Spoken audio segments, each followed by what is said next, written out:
Hello. This is Progress in Irish Review, Lesson 4. What's in Lesson 4? Well, we have more of the egg plus the verbal noun, which in English is the verb ing ending. We have some more vocabulary there. And then we finally get all of the different present tense forms of ta, which is really the verb be, I fada, be.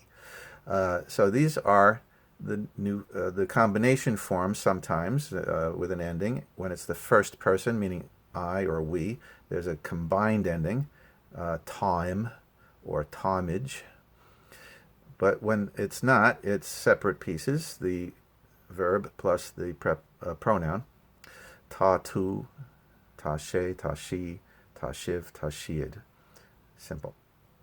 And then we get the negatives, which are nil, whatever, or nilim, or nilimage. And then we get the question, unwill, or a will. It's just how you pronounce it. Drop that in if you say it fast. So, a will to kama. Are you well? All right. So it's memorizing the different forms, learning those pronouns, meaning something to substitute for a noun, meaning the person that's involved. You could say Neil may or Tom may. You don't have to use a combined form also. They have that in parentheses. So may being me, muid, M-U-I-D, is us. Here that becomes midge as an attached form. Tu is you, single person.